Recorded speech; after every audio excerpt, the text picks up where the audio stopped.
عن عبد الله بن مسعود رضي الله عنه قال قال رسول الله صلى الله عليه وسلم من قرأ حرفا من القرآن فله 10 حسنات ولا أقول ألف لام ميم حرف بل أقول ألف حرف ولام حرف وميم حرف নবীজি সাল্লাল্লাহু আলাইহি ওয়াসাল্লাম বলতেছেন, এই জিহ্বার দাম এত বেশি, এই জিহ্বা দিয়া তিলাওয়াত করবা কোরআন। জিহ্বাটা দিয়া যদি কোরআন কেউ তিলাওয়াত করে তার কি লাভ হবে? নবী বলেন, এই জিহ্বাটা দিয়ে যদি কেউ কোরআনের একটা হরফ তিলাওয়াত করে, একটা হরফ তিলাওয়াত করবে, তো এক হরফের বিনিময়ে আমার আল্লাহ 10টা নেকি তার আমলনামায় লিখে দিবেন।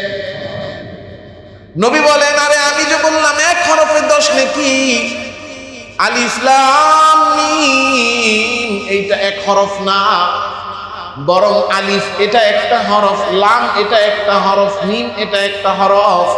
তাহলে আলিফ এটা পড়লে 10টা নেকি, লাম এটা পড়লে 10টা নেকি, মিম এটা পড়লে 10টা নেকি।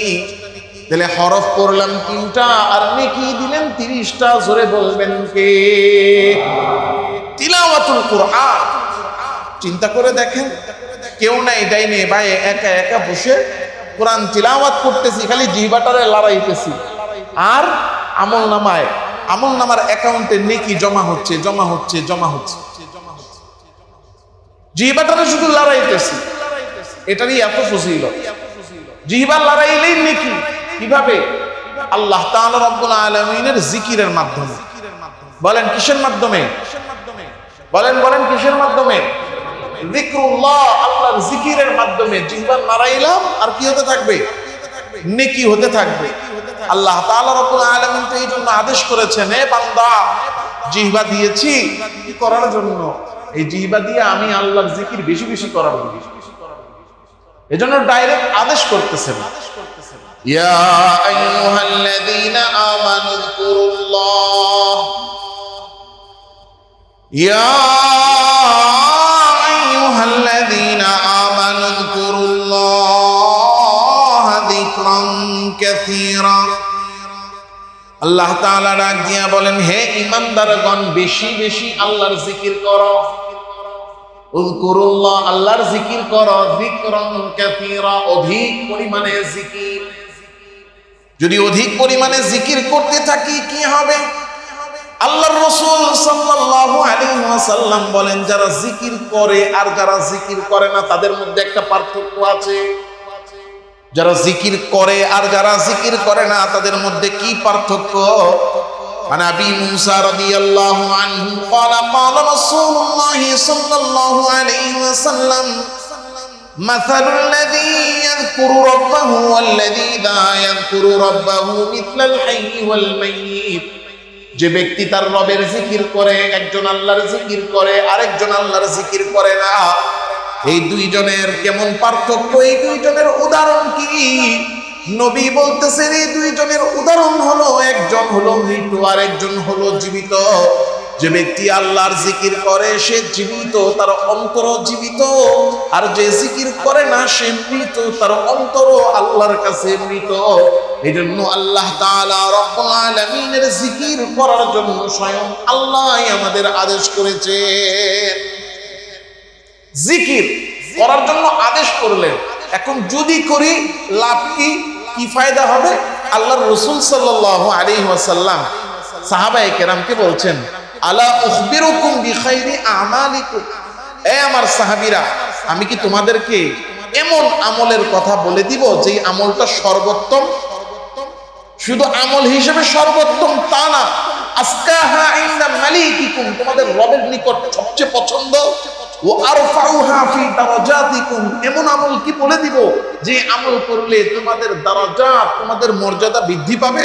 ওয়া খায়রুল লাকুম মিন ইনফাকিদ যাহাবি ওয়াল ফিদ্দা, এমন আমলের কথা কি বলে দিব যেটা স্বর্ণ আর রূপা দান করার চেয়েও বেশি তোমাদের জন্য কল্যাণকর। ওয়ামিন আন তুলকু আদুওয়াকুম ফাতাদরিবু আ'নাকাহুম ওয়া ইয়াদরিবু আ'নাকাকুম। এমন আমলের কথা কি বলে দিব যে আমলটা শত্রুর সামনে দাঁড়ায়া তার কল্লা উড়াইয়া দেওয়া এবং সে তোমার কল্লা উড়াইয়া দেওয়া এর চেয়ে বেশি ভালো? একটা মাত্র আমল আল্লাহর কাছে প্রিয়, সর্বোত্তম আমল, মর্যাদা বৃদ্ধি করে এবং স্বর্ণ রূপা খরচ করার চেয়েও বেশি ফজিলত এবং শত্রুর সাথে যুদ্ধ করে জীবন নেওয়া এবং জীবন দেওয়ার চেয়েও বেশি মর্যাদাবান। নবী বলেন, এমন আমলের কথা কি তোমাদেরকে বলে দিব? সাহাবায়ে কেরাম বললেন, বালা, অবশ্যই আল্লাহর রাসূল বলে দেন। নবীজি সাল্লাল্লাহু আলাইহি ওয়াসাল্লাম বললেন, যিকরুল্লাহি আযজা ওয়া জাল, আল্লাহ তাআলা রব্বুল আলামিনের জিকির করা, এই জিকির সব আমলের চেয়ে বেশি ফজিলত। কত ফজিলত জিকিরের দেখেন, কাউরে লাগে না। দান করতে হইলেও সামনে আরেকজন লাগে, আমার হাতটা উপরে তো নিচে একজনের হাত তো লাগবে, কথা বলে না। নামাজটা পড়তে হইলে ওযু লাগবে, দাঁড়াইতে হবে, রুকুতে যাইতে হবে, সিজদায় যাইতে হবে, কত কষ্ট। যুদ্ধে যাইতে হলে আগে যুদ্ধের পরিস্থিতি লাগবে, নিজের প্রস্তুতি লাগবে, তলোয়ার নিয়ে পরে যাইতে হবে। কিচ্ছু লাগে না, বসে আছে খালি জিহ্বাটা লড়াবে। দেখেন দেখেন, বুঝেন, কিচ্ছু করতেছি না, কি করতেছি? খালি জিহ্বাটা লড়াইতেছি। কি ফজিলত, কি দাম, কি মর্যাদা! দুই তিনটা ফজিলতের কথা বলে দেই। আমরা তো জিকির করতে চাই না, আল্লাহর স্মরণ আমার জিহ্বায় আসে না। আল্লাহর রাসূল সাল্লাল্লাহু আলাইহি ওয়াসাল্লাম জিকিরের ফজিলত, কোন জিকির করব, কি করব তাও জানি না। বুখারী শরীফের 6405 নম্বর হাদিস, عن أبي هريرة رضي الله عنه أن رسول الله صلى الله عليه وسلم أن رسول الله صلى الله عليه وسلم قال من قال سبحان الله وبحمده في يوم 100 مرة حطت عنه خطاياه وإن كانت مثل زبد البحر। নবীজি সাল্লাল্লাহু আলাইহি ওয়াসাল্লাম বলতেছেন, কোন ব্যক্তি যদি জিকির করে, কি জিকির করবে? দৈনিক 100 বার পড়বে। কি পড়বে? সুবহানাল্লাহি ওয়া বিহামদি, সুবহানাল্লাহি ওয়া বিহামদি, সুবহানাল্লাহি ওয়া বিহামদি। কি পড়বে? জোরে জোরে জোরে। মান ক্বালা সুবহানাল্লাহি ওয়া বিহামদি, নবী বলেন, যে ব্যক্তি পড়বে ফি ইয়াউমিন, প্রতিদিন, মাররা, 100 বার, যে ব্যক্তি প্রতিদিন 100 বার পড়বে সুবহানাল্লাহি ওয়া বিহামদি, এই যে 100 বার সুবহানাল্লাহি ওয়া বিহামদিহির জিকির যে ব্যক্তি করবে, আল্লাহর কাছে এটা এত বেশি প্রিয় যে আল্লাহ তার জীবনের সব গুনাহ মাফ করে দিবেন। হুত্তাত আনহু খাতায়া, তার সমস্ত গুনাহ মাফ করে দেওয়া হবে।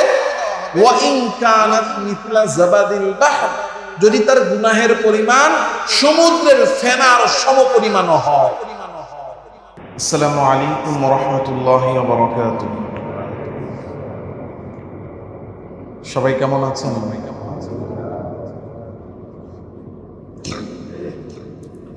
আলহামদুলিল্লাহ, الحمد لله نحمده ونستعينه ونستغفره ونؤمن به ونتوكل عليه ونعوذ بالله من شرور أنفسنا ومن سيئات أعمالنا من يهد الله فلا مضل له ومن يضلله فلا هادي له ونشهد أن لا إله إلا الله وحده لا شريك له ونشهد أن سيدنا ومولانا محمدا عبده ورسوله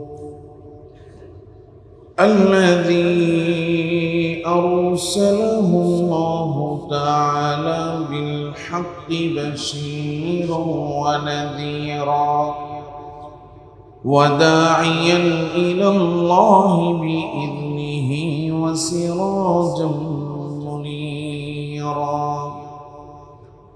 أما بعد فأعوذ بالله من الشيطان الرجيم.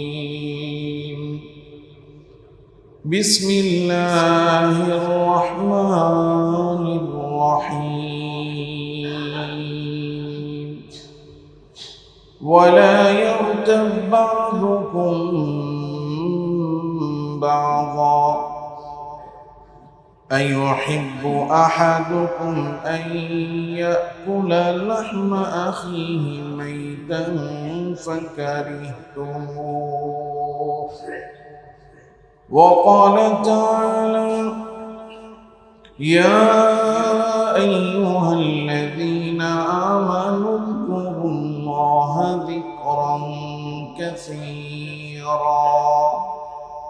شكرا اللهم صل على محمد وعلى آل محمد كما صليت على إبراهيم وعلى آل إبراهيم إنك حميد مجيد.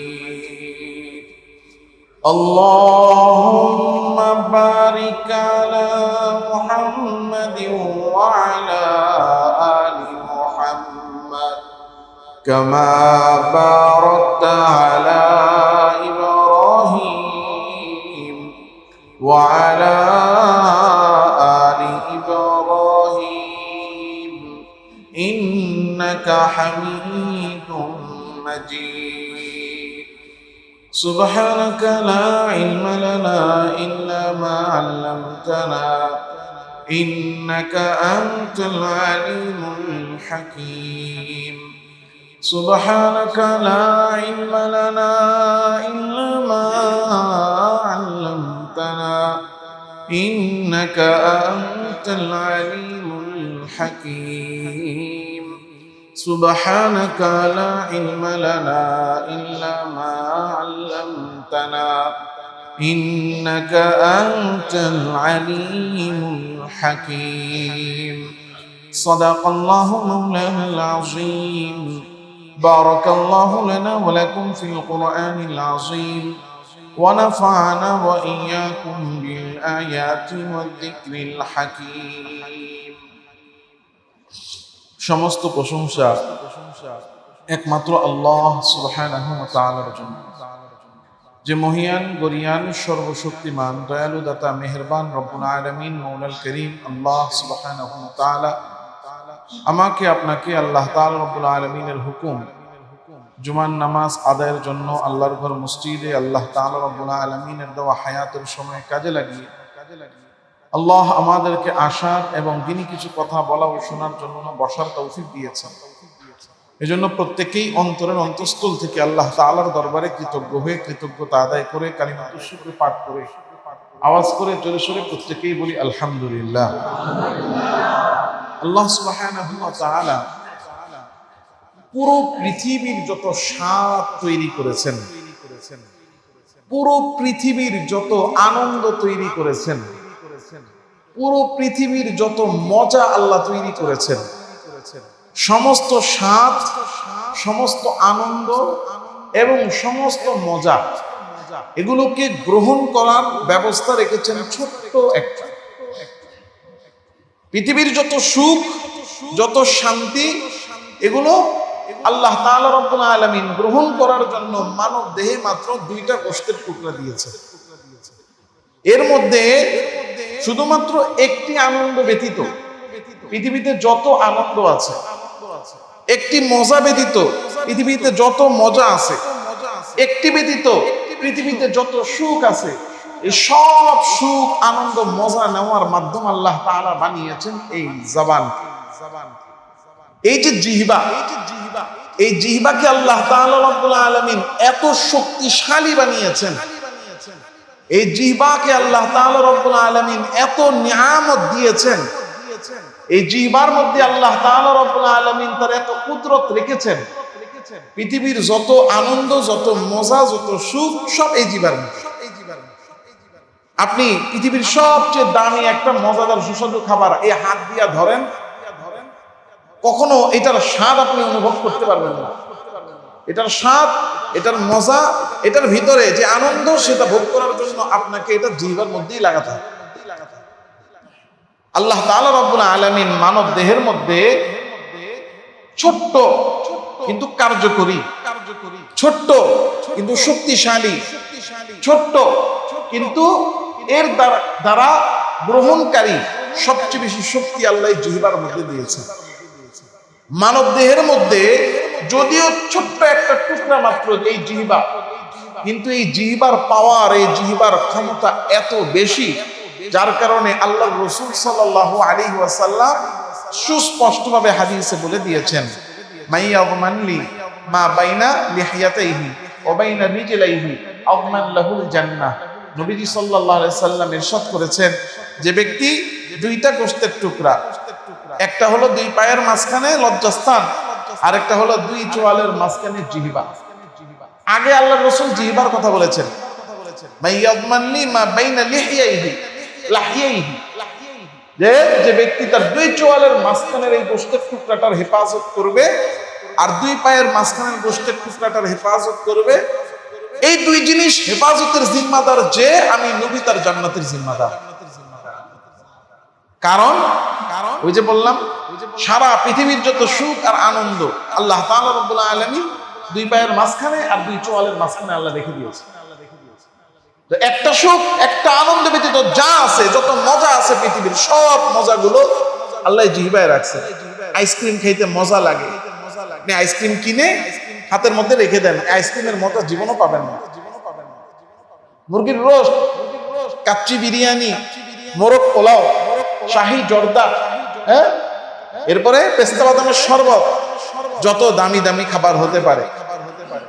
দেখেন পৃথিবীর সবচেয়ে দামি জিনিস জাফরান, এত দামি জিনিস নাকের কাছে নিয়ে টানতে থাকেন, গ্রান কিছুটা পাবেন ঠিক, কিন্তু স্বাদ পাবেন না।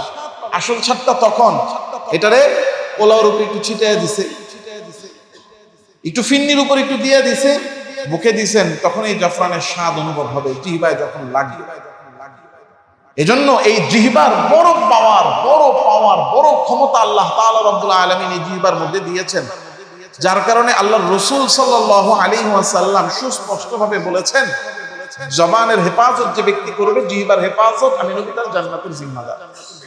এই জিহ্বাটা দুনিয়াবি ক্ষেত্রে দুনিয়ার জন্য যেমন দামি, দুনিয়ার জন্য দামি কেন? এই দুনিয়া ভোগ করতে জিহ্বাই লাগে। দুনিয়া ভোগ করতে কি লাগে? জিহ্বা লাগে। ওই যে বলছি না, আপনি দামি ইলিশ মাছ নিয়ে আসছেন, 3 কেজি সাইজের একটা ইলিশ মাছ, 3 কেজি সাইজের একটা ইলিশ মাছ কিনতে গেলে 30,000 টাকা লাগবে। কারণ ইলিশ মাছ 1.5 কেজি হইলেই 5,000 টাকা কেজি হয়ে যায়। 3 কেজি সাইজ হবে তা 8,000 10,000 টাকা কেজি। 3 কেজি একটা ইলিশ মাছ কিনে আনছেন 30,000 টাকা দিয়ে। এটারে আপনি কাইটা কুইটা একেবারে সুন্দর মতো রান্না করে সরিষা ইলিশ করেন আর ভাজি করেন, কইরা খালি জিহ্বায় দিবেন না, আপনি গালের এখানে রেখে দিবেন, গালটাকে বাঁকা করে এখানে রেখে দিবেন। এই ইলিশের স্বাদ জীবনও পাওয়া যাবে? গালে রাখা লাগবে না, মুখটারে সোজা করে এই যে নাকের নিচে এখানে রেখে দিবেন, এই ইলিশের স্বাদ জীবনে পাওয়া যাবে। এই ইলিশের স্বাদ পাইতে হবে জবান। এই জবান দিয়ে যেমন পৃথিবীর স্বাদ আস্বাদন মানুষ করে, জবান দিয়ে, এই মুখ দিয়ে, এই জিহ্বা দিয়ে মানুষ যেমন কথা বলে, এর মানে এই দুনিয়ার কাজে যেমন এই জিহ্বা সবচেয়ে গুরুত্বপূর্ণ, আখিরাতের জন্য এই জিহ্বা বড় গুরুত্বপূর্ণ। কারণ এই জিহ্বা দ্বারা এই মানুষ নেকি করে, নেকি করে, নেকি করে। জিহ্বা এত দামি নেকি করার জন্য যে আল্লাহ তাআলা রাব্বুল আলামিন জিহ্বার নেকির এত পাওয়ার দিয়েছেন, বান্দা কিছু করে না, খালি জিহ্বা লড়াইতে থাকবে আর নেকি হইতে থাকবে, জিহ্বা লড়াইতে থাকবে আর নেকি হইতে থাকবে। জিহ্বা দিয়ে যেমন দুনিয়ার কাজ হয়, জিহ্বা দিয়ে আখিরাতের কাজও হয়। জিহ্বা দিয়ে খাই, জিহ্বা দিয়ে কথা বলি, আর এই জিহ্বা নাড়াবো তো কি হবে? নেকি হইতে থাকবে।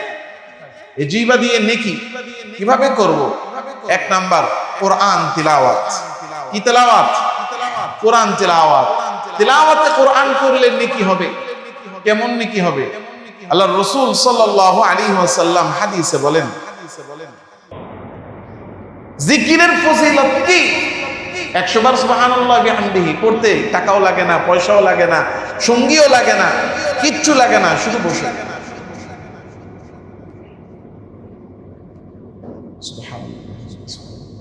খালি জিহ্বাটা লড়াইতে হয়। কি লড়াইতে হয়? এই জিহ্বা লড়ানোর ফজিলত এত বেশি, 100 বার পড়েছে তার সব গুনাহ মাফ করে দিয়েছেন কে? জিকিরের কত ফজিলত। عن أبي موسى الأشعري رضي الله تعالى عنه قال لي رسول الله صلى الله عليه وسلم يا عبد الله بن قيس ألا أدلك على كنز من كنوز الجنة। হযরত আবু মুসা আশআরী বলতেছেন, নবীজি একদিন সাল্লাল্লাহু আলাইহি সাল্লাম, হযরত আবু মুসা আশআরী সাহাবী রাদিয়াল্লাহু আনহু, তিনি বলতেছেন যে একদিন নবীজি সাল্লাল্লাহু আলাইহি সাল্লাম আমাকে ডাক দিয়েছেন, ইয়া আব্দুল্লাহ ইবনে কাইস, হে আবু কাইসের ছেলে, তোমাকে কি আমি আলা আদুল্লুকা আলা কানজিম মিন কুনুজিল জান্নাহ, তোমাকে কি আমি জান্নাতের একটা ধনভাণ্ডারের কথা বলে দিব? কিসের ধনভাণ্ডার? বুঝেই নাই। কিসের? জান্নাতের একটা ভান্ডারের কথা তোমাকে কি বলে দিব? তো সাহাবী বললেন, অবশ্যই ইয়া রাসূলুল্লাহ, ওয়ালা ইয়া রাসূলুল্লাহ, আপনি আমাকে বলে দেন জান্নাতের ধনভাণ্ডার কোনটা। নবীজি বললেন, লা হাওলা ওয়ালা কুওয়াতা ইল্লা বিল্লাহ, লা হাওলা ওয়ালা কুওয়াতা ইল্লা বিল্লাহ। এটা পড়তে তো টাকা লাগে, কথা বলেন না, চেয়ারম্যানের চেয়ার লাগে, হ্যাঁ, একা একা পড়া যায় না, 5-7 জনে ধইরা পিছন থেকে ধাক্কা মারা লাগে, হ্যাঁ, কিচ্ছু লাগে না, শুধু বসে জবানটারে লড়াইতে হয়, লা হাওলা ওয়ালা কুওয়াতা ইল্লা বিল্লাহ। কি লাগে? শুধু বলেন বলেন, শুধু জিহ্বাটা লাগে, শুধু জিহ্বাটা, শুধু জিহ্বাটা দিয়ে আমি পড়তেছি লা হাওলা ওয়ালা কুওয়াতা ইল্লা বিল্লাহ, আর এটাই জান্নাতের ভান্ডার। এটাই কি? জান্নাতের ভান্ডার। আল্লাহ রাসূল সাল্লাল্লাহু আলাইহি সাল্লামের আরেকটা শেখানো জিকির বলে দিই, এটা বুখারী শরীফের শেষ হাদিস। আল্লাহ রাসূল সাল্লাল্লাহু আলাইহি সাল্লাম বলেন, কালিমাতানি খাফিফাতানি আলাল লিসান ফাকিলাতানি ফিল মিজান হাবিবাতানি ইলার রহমান সুবহানাল্লাহি ওয়া বিহামদিহি সুবহানাল্লাহিল আযীম। নবীজি বলতেছেন, কালিমাতান, দুইটা কালিমা, খাফিফাতানি আলাল লিসান, পড়তে বড় সহজ, পড়তে বড় কি? হালকা, সহজ। ফাকিলাতানি ফিল মিজান, পড়তে হালকা কিন্তু মিজানের পাল্লায় বড় ভারী। হাবিবাতানি ইলার রহমান, আর আল্লাহর কাছে বড় প্রিয়। কয়টা কালিমা? সেটা কি?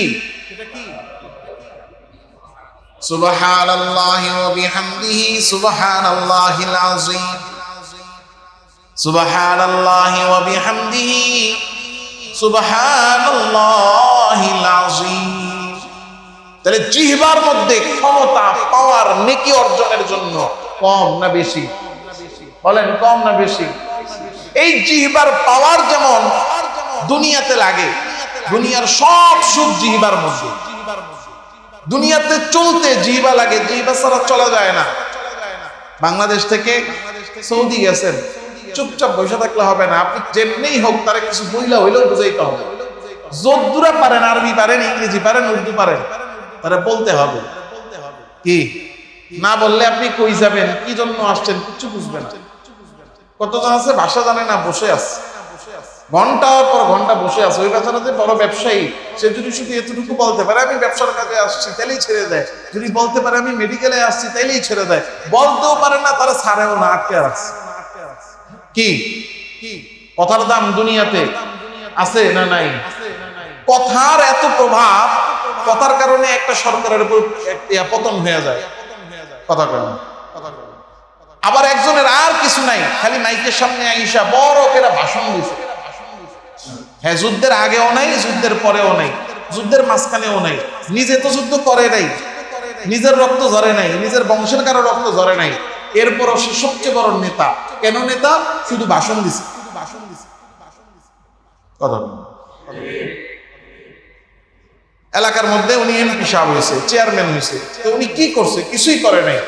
মারামারি, পারাপারি, জেল হাজতে সব গেছে সাধারণ মানুষ, তার দলের কর্মীরা, সাধারণ যোদ্ধারা। ওনার দল ক্ষমতার থেকে পইরা গেছে, উনি দেশের বাইরে চলে গেছে। 10 বছর, 5 বছর, 15 বছর, 20 বছর দেশের বাইরে ছিল। মারামারি, পারাপারি সব করলো কে? মায়ের খাইলো কে? সৈন্যরা। হ্যাঁ, যখন আবার সুযোগ হয়েছে তিনি আসছে। আল্লাহ, আমি কিন্তু বুঝাচ্ছি না, জাস্ট কথার শক্তিটা বুঝাচ্ছি। কথার শক্তি কি? উনি আগে ভাষণ দিয়েছেন, পরে ভাষণ দিয়েছেন। শুধু ভাষণ দিয়ে কি এখন সবচেয়ে বড় নেতা? কথার শক্তি আল্লাহ তাআলা রাব্বুল আলামিন এত রেখেছেন। কথা দুনিয়াতে যেমন কাজে লাগে, আখিরাতেও কথা কি? সুবহানাল্লাহ বলেন। জবানের এত দাম, একবার সুবহানাল্লাহ পড়ছে জান্নাতে কি লেগে গেছে? নেকির ক্ষেত্রে যেমন এই জবানের এমন পাওয়ার, এই জবানটারে যদি কেউ আবার কি করে, ভুল কাজে ব্যয় করে, ভুল পথে নেয়, সেটার সাইড ইফেক্টটাও ওই যেমন নেকির ক্ষেত্রে যেমন শক্তিশালী, কথার ভুল প্রয়োগের গুনাহ এবং এটার প্রভাবও তার চেয়েও বেশি ক্ষতিকারক এবং তার চেয়েও বেশি শক্তিশালী। এজন্য আল্লাহ তাআলা রাব্বুল আলামিনের দেওয়া এই জবান দিয়ে দুনিয়ার সব সুখ যেমন ভোগ করা যায়, এই কথা বলে দুনিয়াতে যেমন সুন্দরভাবে চলা যায়, দুনিয়া যেমন অর্জন করা যায়, এই জিহ্বা দিয়ে যেমন নেকি করা যায়, নেকি করা যেমন সহজ, পৃথিবীতে সবচেয়ে সহজ পন্থায় গুনাহ করা যায় এই জবান দিয়েই। জবান দিয়ে নেকি কামাই করা যেমন সহজ, এই জবান দিয়ে গুনাহ হয়ে যাওয়াটাও তেমন কি সহজ। এজন্য আল্লাহ তাআলা রাব্বুল আলামিনের দেওয়া এই জবান দিয়ে আমরা যে গুনাহ করি, সবচেয়ে সহজ আর মজাদার গুনাহ হলো গীবতের গুনাহ। সবচেয়ে সহজ আর মজাদার গুনাহ কিসের গুনাহ? গীবতের গুনাহ। গীবত করা সহজ, করতে মজা। গীবত করা সহজ, করতে কি মজা। আমি আর আপনি যদি চাই তো এই জবান দিয়ে গীবত করা আমার আপনার জন্য বড় সহজ, আর করতেও খুব মজা লাগে। কারণ একসাথে 2 জন, 4 জন, 5 জন এক জায়গা হইলে যত বিষয়ে আলোচনা হতে পারে, সবচেয়ে মজার আলোচনা হইল অন্য আরেকজনের দোষ বলা। এজন্য আল্লাহ তাআলা রাব্বুল আলামিন গীবত করতে নিষেধও করছেন কঠোরভাবে, আর গীবত করার নিকৃষ্টতা এটাও বর্ণনা করছেন কঠোরভাবে। সরাসরি আল্লাহ ডাইরেক্ট আমাকে আপনাকে আদেশ করতেছে, ওয়ালা ইয়াতাব বাযুকুম বাযা আইয়ুহিব্বু আহাদুকুম আন ইয়াকুলা লাহমা আখিহি মাইতান ফাকারিহতুমুহ। আল্লাহ তাআলা রাব্বুল আলামিন বলছেন, একজন আরেকজনের গীবত করবে না। কেন করবে না? এটা নিকৃষ্ট কাজ। কেমন নিকৃষ্ট? গীবত করা কেমন নিকৃষ্ট? আল্লাহ বলেন, আপন মরা ভাইয়ের গোশত খাওয়া যেমন নিকৃষ্ট, গীবত করা তেমন নিকৃষ্ট। গীবত করা নিকৃষ্ট। আল্লাহ তাআলা রাব্বুল আলামিন এটার নিকৃষ্টতা বুঝিয়েছেন 3টি স্তর দিয়ে। বলেন, আল্লাহ গীবতের নিকৃষ্টতা বুঝিয়েছেন কয় স্তরে? কয় স্তরে? যারা ঘুমাইতেছেন তারা বলেন তো, গীবতের নিকৃষ্টতার স্তর আল্লাহ বুঝিয়েছেন কয় স্তরে? 3 স্তরে। ঘুমায় তো মাঝে মাঝে দেখি মাথাটা ঢিসা করে, এদেরকেও মাঝে মাঝে ঘুম ভাঙাইতে হয়। গীবত এত মারাত্মক এবং ভয়াবহ গুনাহ, গীবতের নিকৃষ্টতা আল্লাহ বুঝিয়েছেন 3টি স্তর দিয়ে। 1 নাম্বার, গীবত করাকে আল্লাহ মানুষের গোশত খাওয়ার সাথে তুলনা করেছে। গীবত করা কিসের গোশত খাওয়া? মানুষের গোশত খাওয়ার সাথে তুলনা করেছে। মানুষের গোশত যে খাচ্ছে, শুধু মানুষের গোশত না, এটা এত নিকৃষ্ট যে গীবত করা এটা মরা মানুষের গোশত খাওয়ার মতো। 1 নাম্বার স্তর মানুষের গোশত খাওয়া, 2য় স্তর মরা মানুষের গোশত খাওয়া। আল্লাহ তাআলা গীবতকে এত নিকৃষ্ট করেছেন, নিকৃষ্টতার ভয়াবহতা বোঝাতে আল্লাহ বলছে, গীবত করে, এটা সাধারণ কোনো মরা মানুষ নয়, বরং এই মরা মানুষটা তোমার আপন মরা ভাই। তাহলে আপন মৃত ভাইয়ের গোশত খাওয়া এটা যেমন নিকৃষ্ট, ঠিক তেমন ভাবে গীবত করাটাও তেমনই কি নিকৃষ্ট। তা আমরা কি কেউ পারবো আপন মরা ভাইয়ের গোশত খাইতে? গীবত তো আমরা ঠিকই করি। আবার আমাদের মধ্যে কিছু প্রবণতা আছে। এক নাম্বার হলো, যদি কখনো কোনো মজলিসে গীবত চলে, বলা হয় গীবত কইরেন না, তা আমরা বলি যে আমি কি মিথ্যা কইছি? আর আমি কি ওর ডরাই নাকি? ওর সামনেও আমি এই কথা বলতে পারবো, বলি না? যেই কথার পিছনে কইতাছি সেই কথা ওর সামনেও আমি কি করতে পারো? বলতে পারো। আপনি তার কথা, যেই কথা তার সামনে বলতে পারবেন, ওই কথাও তার পিছনে বলা গীবত। আল্লাহর রাসূল সাল্লাল্লাহু আলাইহি ওয়াসাল্লাম গীবতের পরিচয় আমাদেরকে দিয়েছেন। এজন্য আমাদেরকে খুব ভালো করে বুঝতে হবে। এই কথাটা আমরা যতই শুনি মনে রাখতে পারি না, ভুলে যাই। হযরত আবু হুরায়রা রাদিয়াল্লাহু তাআলা আনহু বর্ণনা করেন, আল্লাহর রাসূল সাল্লাল্লাহু আলাইহি ওয়াসাল্লাম সাহাবায়ে কেরামকে জিজ্ঞাসা করছেন, আতাদরুনা মাল গীবাহ? সাহাবায়ে কেরামকে বলছেন, এই তোমরা কি বলতে পারো গীবত কাকে বলে? সাহাবায়ে কেরাম বললেন, আল্লাহু ওয়া রাসূলুহু আলাম। ইয়া রাসূলুল্লাহ, আল্লাহ আর আপনি তো ভালো জানেন। তো নবীজি বলতে লাগলেন, যিকরুকা আখাকা মা ইয়াকরাহু, তোমাদের কোন এক ভাইয়ের অনুপস্থিতিতে এমন কথা বলা যেটা তার সামনে বললে সে কষ্ট পাবে। তাইলে এখানে কি এমন আছে যেই কথা তুমি তার সামনে বলতে পারবা না, ওইটা পিছনে বললে গীবত? এমন কথা আছে?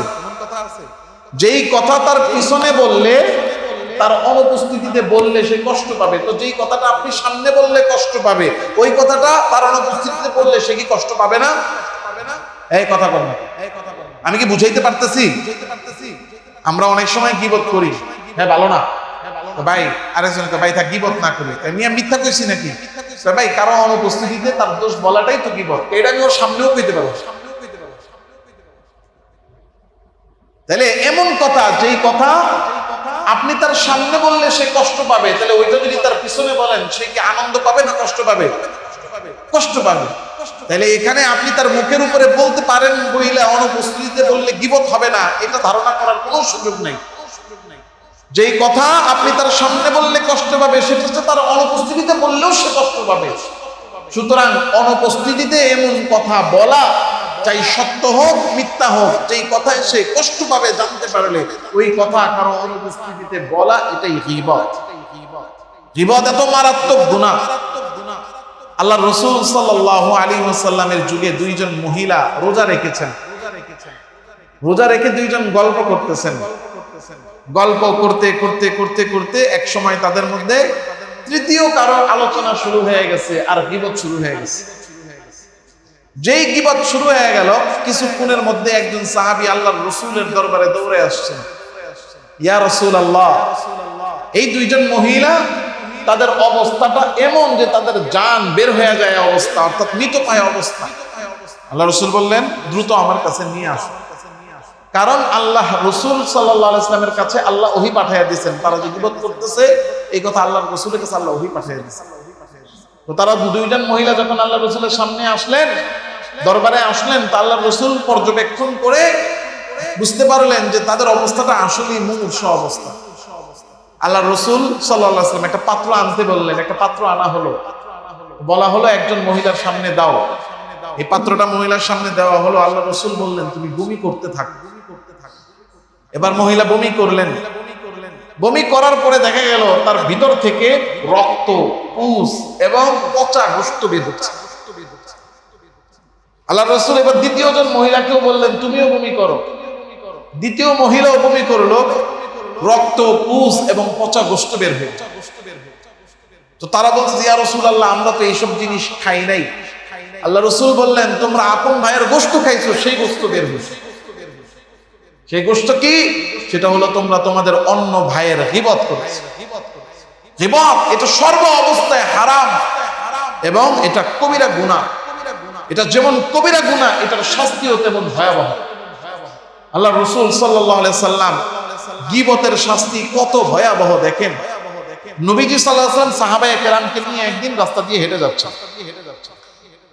রাস্তার পাশে আল্লাহ রাসূল সাল্লাল্লাহু আলাইহি ওয়াসাল্লাম দেখতে পেলেন দুইটা কবর। হযরত আব্দুল্লাহ ইবনে আব্বাস বর্ণনা করতেছেন, মাররান নবী সাল্লাল্লাহু আলাইহি ওয়াসাল্লাম বিকবরাইন। নবীজি সাল্লাল্লাহু আলাইহি ওয়াসাল্লাম দুইটা কবরের পাশ দিয়ে যাচ্ছেন। যখন তিনি দুইটা কবরের সামনে গেলেন, সাথে থাকা সাহাবীদেরকে ডেকে বলছেন, ইন্নাহুমা লা ইউআযাবান, ও আমার সাহাবীরা, এই যে দুইটা কবর, এই দুই কবরে যে দুইজন লোক আছে, এই দুই কবরের লোকের উপরে আযাব হচ্ছে, তাদের দুজনের কবরের মধ্যেই আযাব হচ্ছে। ওয়া মা ইউআযিবান ফি কাবীর, বড় কোনো কারণে তাদের আযাব হচ্ছে না। হ্যাঁ, বালা ইউআযাবানি ফি কাবীর, তবে হ্যাঁ, তারা যেই গুনাহগুলো করেছে সেই গুনাহগুলো বড় গুনাহ। দুনিয়াতে চোখে দেখা যায় এমন অনেক বড় কোনো গুনাহের কারণে তাদের আযাব হচ্ছে না, তবে যেই গুনাহগুলো তারা করছে এই গুনাহগুলো বড় মারাত্মক এবং বড় গুনাহ। কি কি? আল্লাহর রাসূল সাল্লাল্লাহু আলাইহি ওয়াসাল্লাম বললেন, আম্মা আহাদুহুমা ফাকানা লা ইস্তাতিরু মিনাল বাউল, দুইজনের মধ্যে একজন হলো এমন যে প্রস্রাব করার পরে প্রস্রাব থেকে পবিত্র হতো না। প্রস্রাব করার পরে কি হতো না? পবিত্র হতো না। আমরা তো পেশাবটা করি, কইরে চিন্তা লাগায় হাঁটা দিই। প্রস্রাব ধরছে, বাস রাস্তার পাশে দাঁড়ায় চিন্তা করলে প্রস্রাব করলাম, কইরে কি করলাম? হাঁটা দিলাম। না আছে পানি, না আছে কুলুপ, না আছে এই প্রস্রাবকে ভিতর থেকে পরিষ্কার করা, কোনোটাই আমাদের মধ্যে নেই। আবার কেউ যদি নামাজের জন্য ডাক দেবে, চলেন নামাজটা পরিকল্প করে ফেলে, প্যান্টটা ভালো নেই, প্যান্টটা ভালো নেই মানে নাপাক, তাহলে আপনি একজন মুসলমান, আপনি নাপাক অবস্থায় কতক্ষণ থাকেন? আমাদের তো এমন হয়, আমাদের একটা রুচি অভ্যাস হয়ে গেছে যে রাস্তা দিয়ে হাইটা গেলে, রিক্সা দিয়ে যাচ্ছি তো রাস্তার প্যাক কাদা পানিও কখনো গায়ে লাগলেও যতক্ষণ পর্যন্ত ওই জায়গাটা না ধুই ততক্ষণ পর্যন্ত অশান্তি মনের মধ্যে কুটকুটানি লাগতে থাকে। আর আপনি একজন ইমানদার, একজন মুসলমান, আপনি দিব্যি আরামে পেশাব করে পানি না নিয়ে না পাক পেট করে ঘুরতেছেন, আবার বলতেছেন প্যান্টটা ভালো নাই। এর মানে আপনি জেনে শুনে নাপাক অবস্থায় আপনি কি করতেছেন? ঘুরতেছেন, ফিরতেছেন ইচ্ছাকৃত। আচ্ছা, চিন্তা করছেন কখনো এই নাপাক অবস্থায় মৃত্যু হয়ে গেলে কি হবে? আল্লাহ রাসূল বলেন, এই দুই কবরের মধ্যে একটা কবরে আযাব হচ্ছে, কারণ কি? কারণ সে প্রস্রাব থেকে পবিত্র হতো না। ওয়া আম্মাল আখারু ফাকানা ইয়ামশি বিন নামিমা, আর দুই নাম্বার যে ব্যক্তি, সে হলো ঘুরে ঘুরে মানুষের গীবত করে বেড়াতো। ঘুরে ঘুরে মানুষের কি করে বেড়াতো? গীবত করে বেড়াতো। গীবত এত কঠিন এক গুনাহ। আল্লাহ রাসূল যখন মেরাজে গিয়েছেন, নবীজি সাল্লাল্লাহু আলাইহি ওয়াসাল্লাম বর্ণনা করেন, عن أنس بن مالك رضي الله عنه قال قال رسول الله صلى الله عليه وسلم لما عرج بي مررت بقوم لهم أظفار من نحاس। নবীজি সাল্লাল্লাহু আলাইহি ওয়াসাল্লাম বলেন, যখন আমাকে মেরাজে নিয়ে যাওয়া হলো, মেরাজে যাওয়ার পরে তো বিভিন্ন স্তরে স্তরে নবীজিকে জান্নাত, জাহান্নাম এবং অনেক কিছু দেখানো হয়েছে। নবীজি বললেন, আমি যাওয়ার সময় দেখলাম কিছু মানুষ যাদের হাতের নখগুলো হলো লোহার। কিসের নখ? লোহার নখ। নবীজি বলেন যে আওফারু মিন নুহাস ইয়াখমুশুনা ফুজুহাহুম ওয়া সুদুরহুম, এই নিজেদের হাতের মধ্যে লোহার নখ, এই নখ দিয়ে তারা নিজেদের চেহারা এবং নিজেদের বুক ক্ষত বিক্ষত করে ফেলেছে। ফাকুলতু মান হাউলা ইয়া জিবরিল, আমি যখন দেখলাম এরকম লম্বা লম্বা লোহার নখ তারা নিজেদের গালের মধ্যে ঢুকায়া পুরো গাল চিরে ফেলতেছে, বুকের এক মাঝখানে ঢুকায়া দুই পাশ থেকে বুক চিরে ফেলতেছে, তা আমি জিজ্ঞাসা করলাম, এই জিবরিল, এরা কারা? মান হাউলা ইল্লাযীনা ইয়াকুলুনা লুহুম, মান হাউলা, জিবরিল এরা কারা? তো জিবরিল আমিন উত্তর দিলেন, হাউলা ইল্লাযীনা ইয়াকুলুনা লুহুমান নাস, ইয়া রাসূলুল্লাহ, এরা হলেন ওই সমস্ত লোক যারা মানুষের গোশত খেয়ে বেড়াতো। মানুষের গোশত খেয়ে বেড়াতো। মানুষের গোশত খাওয়া এটা কি? এটা হলো মানুষের গীবত করা। মানুষের কি করা?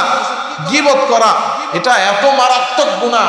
দেখেন, আমি আর আপনি যে গীবত করি, খুব ভালো করে বুঝেন, আমি যদি এখানে এই মজলিসে সবার সামনে যদি ধরেন কথার কথা আমাদের সভাপতি সাহেবের দুইটা কথা বলি, অসম্মান করে, অপমান করে, তাহলে কি হবে? হয়তো উনি জবাব দিবেন, ঠিক না? এখন জবাব না দিল, ধরেন এখন হজম করলো, নামাজের পরে আয়েশা আমারে বলবে, হুজুর সবার সামনে আপনি আমার এই কথাটি কইলেন, কেমনে কইলেন হুজুর? আপনি তো হুজুর মানুষ, আপনি আমারে অসম্মান করলেন। আমি যদি আপনারা তখন যদি উত্তর দিতাম, আপনিও অসম্মান হইতেন, আপনারা তো আমি অসম্মানটা করলাম না। জবাবটা তাহলে কি দিল? উনি দিতে পারলো। ধরেন উনি জবাব দিল না, মনে মনে রাগ পুষলো, রাগ পুষা কি করতে হলো? আমার সাথে কথা বন্ধ, মসজিদে আসা বন্ধ। তাহলে আমি যে ভুল করলাম, ওনার বিরুদ্ধে দুইটা বললাম, এটার প্রতিশোধ উনি নিল। কে নিল? উনি নিজেই নিল। কেমনে নিল? হয় আমারে দুইটা কথা শুনাইলো, নাইলে আমারে সংশোধন করলো, নাইলে আমার বিরুদ্ধে কথা বন্ধ করলো, নাইলে এলাকার সবাই ডাইকে কইলো, এই হুজুরের পিছনে আমি নামাজ পড়ব, মেরে খেয়ে দাও। কথা কি ঠিক আছে? তাহলে আমার সামনে যখন আমরা কারো বদনাম বলি, তখন যার বদনাম বলা হয়, হয়তো সে সবর করে, নয়তো সে প্রতিশোধ নেয়। কিন্তু যার অনুপস্থিতিতে কথা বলা হয়, যার অনুপস্থিতিতে বদনাম করা হয়, সে তো জবাবও দিতে পারে না, সবরও করতে পারে না, প্রতিশোধও নিতে পারে না। হ্যাঁ, গীবত এত কঠিন গুনাহ যে কারো অনুপস্থিতিতে যখন তার দোষ বলা হয়, সেখানে তো সে উপস্থিত নাই, সেখানে তার জায়গায় স্বয়ং আল্লাহ উপস্থিত হয়ে যান এবং তার পক্ষ থেকে স্বয়ং আল্লাহ প্রতিশোধ গ্রহণ। গীবতকারীর বিরুদ্ধে প্রতিশোধ নেন কে? জোরে বলেন কে? আল্লাহ তাআলা তখন তার থেকে প্রতিশোধ নেওয়া শুরু করেন। হযরত মুস্তাওরিদ ইবনে শাদ্দাদ বর্ণনা করেন, আবু দাউদ শরীফ 4881 নম্বর হাদিস। আল্লাহ রাসূল সাল্লাল্লাহু আলাইহি ওয়াসাল্লাম বর্ণনা করেন, মান আকালা বিরাজুলিন মুসলিমিন আকালাহু ফা ইন্নাল্লাহা ইউতঈমুহু মিথলাহু মিন জাহান্নাম। কোন ব্যক্তি যদি কারো বদনাম করে এক লোকমা খাবার খায়, কোন ব্যক্তি যদি কারো বদনাম করে কি খায়? এক লোকমা খাবার খায়। সভাপতি সাহেব আর এই মুসল্লি ভাই দুইজনের মধ্যে বনে না, প্রকাশ্যে জানি এমন মধ্যে ঝগড়া, ওনার কাছে গিয়ে যায়া আমি খাতির লাগাইলাম, সভাপতি ভালা না, এই দোষ ওই দোষ। খুশি হয়ে গেল যে হ্যাঁ বহেন হুজুর, একটু সিঙ্গারা আর পুরি খান। এখন সিঙ্গারা আর পুরি উনি অর্ডার দিচ্ছে, সিঙ্গারাও খাইতেছি, বদনামও খাইতেছি। আল্লাহ রাসূল বলেন, এই যে আমি একজনের বদনাম করে করে খাবার খাইলাম, যেই কয় লোকমা খাবার আমি বদনাম করে খাইলাম, গীবত করে খাইলাম, আল্লাহর রাসূল সাল্লাল্লাহু আলাইহি ওয়াসাল্লাম জাহান্নামের ওই কয় লোকমা খাবার আল্লাহ আমাকে খাওয়াবেন। এই দুনিয়াতে গীবত করে যেই কয় লোকমা আমি দুনিয়াতে খাবো, আল্লাহ জাহান্নামে সেই কয় লোকমা আগুন আমাকে ভক্ষণ করা। আল্লাহ রাসূল আরো বলতেছেন, ওমান কাসা ওমান কুসিয়া সাওবান বিরাজুলিন মুসলিমিন ফাইন্নাল্লাহা ইয়াকসুহু মিথলাহু মিন জাহান্নাম। কারো বদনাম করে যদি কেউ কোনো জামা পরে, যতটুকু জামা সে পরিধান করবে বদনাম করে, আল্লাহ তাআলা রাব্বুল আলামিন তাকে জাহান্নামের পোশাক ততটুকু পরাবেন। এটা আল্লাহর প্রতিশোধ। গীবত যখন বান্দা করে, বান্দার গীবত করে, কিন্তু বান্দা তো প্রতিশোধ নিতে পারে না, তো ওই প্রতিশোধ স্বয়ং আল্লাহ নেয়। এই জন্য গীবত, এটাকে মুরব্বীরা, বড়রা, উলামায়ে কেরাম বলেছেন এটা ঘি ভাত। গীবতকে কি বলেছেন? ঘি ভাত। ঘি ভাত মানে বুঝেন তো? গরম গরম ধোয়া ওঠা ভাতের মধ্যে এক চামচ ঘি ঢেলে দিলে, আহ কি ঘ্রাণ, কি আকর্ষণ, কি মজা আর কি স্বাদ। মুরব্বীরা বলেন গীবত হইল ঘি ভাতের মতো। ঘি ভাত যেমন মানুষকে টানে আর আকর্ষণ করে, গীবতও মানুষকে টানে আর আকর্ষণ। এজন্য এই গীবত থেকে আমাদেরকে বাঁচতে হবে। এটা মানুষের আত্মার এমন এক ব্যাধি, এটা আমরা যতই বলি এটা বড় সহজ না। যেখানেই গীবত হয়, আমার যদি সম্ভব হয় আমি সরাসরি গীবত বন্ধ করব। যদি বন্ধ নাও করি, নাও করতে পারি, তাহলে আমি নিজে সেখান থেকে উঠে যাব। আমার একটা মসজিদে, আমার জীবনের প্রথম মসজিদ, সেখান থেকে আমার চলে আসার পেছনে একটা কারণ হলো আমি গীবত শুনতে চাইনি। কারণ কি? গীবত শুনতে চাইনি। একজন বড় কর্মকর্তা, উনি আসবেন, বসবেন, অমুক ভালো না, এলাকার অমুক ভালো না, তমুক ভালো না, তমুক ভালো না। তো প্রথম একদিন, 2 দিন, 4 দিন, 5 দিন চুপচাপ শুনতাম। তো একদিন বলে ফেলছি, আপনি যদি অন্যদের বদনাম করেন তাহলে আমারও আপনার কাছে কখনো ডাকবেন না, আমার রুমেও আপনি আসবেন না। এখন ধরেন আমি যদি সভাপতি হিসাবে এই কথাটা করি যে আপনি আমারে ডাকবেনও না, আমার রুমে আপনি আসবেনও না, তাহলে কামটা কি হবে? লাগবে নি পেস? হ্যাঁ, এরকম পেস লাগছে। পরে যখন দেখলাম যে না সমস্যা, আল্লাহ তাআলার উপরে ভরসা করে নিজে চলে আসে। এই যে গীবত মানে ঘি ভাত, এটা এমন মহামারী, এটা এমন ভাইরাস যে এটা আমরা ছাড়তে পারি। দেখবেন এই যে এত সুন্দর করে বললাম না, মসজিদ থেকে বের হয়ে সামনে তো চায়ের দোকান দেখলাম ওই দিন 3টা। হ্যাঁ 3টা না, এতটুকু জায়গার মধ্যে দেখবেন এই 3 জায়গায় 3টা মসজিদ শুরু হয়ে যাবে। আর কিছুর লেগে শুরু না হইলো, এই যে আমি এতটুকু কইছি যে মসজিদের এতটুকু জায়গা চায়ের দোকান 3টা, এইটা নিয়ে দেখবেন শুরু করে হুজুরে চায়ের দোকানের দিকে ইঙ্গিত করলো। আমি চায়ের দোকানটা খারাপ বলি না, কিন্তু চায়ের দোকানে যায়া যে আমরা গীবত শুরু করি, এটা হলো খারাপ। কথা বলেন কি নাই? বলেন নাই? হ্যাঁ, আমাদের দেশে যত গীবত হয় তার একটা বড় অংশ হয় এরকম জটলা, যেখানে আমাদের হয় সেই জটলাগুলোর নেই। এজন্য এই গীবত নামক ভয়াবহ মহামারী থেকে আমাদেরকে বাঁচতে হবে। এই গুনাহকে আমরা হালকা মনে করি। দেখেন ওই যে আল্লাহ রাসূলের হাদিস শুনাইছি যে কালিমাতানে খাফিফাতানে আলাল লিসান সাকিলাতানে ফিল মিজান, 2টা কালেমা মুখে বলতে হালকা কিন্তু মিজানের পাল্লায় অনেক ভারী। ওই জিকির যেমন বলতে হালকা, মিজানের পাল্লায় ভারী, গীবতও তেমন বলতে মনে হয় স্বাভাবিক, কিন্তু এইটার ওজন বড় ভারী, বড় ভারী, বড় ভারী। এজন্য গীবত থেকে আমাদেরকে বাঁচতে হবে। পারা যাবে তো ইনশাআল্লাহ? দেখেন গীবত এত মারাত্মক গুনাহ। গীবত হলো সুদের সর্বোচ্চ স্তর।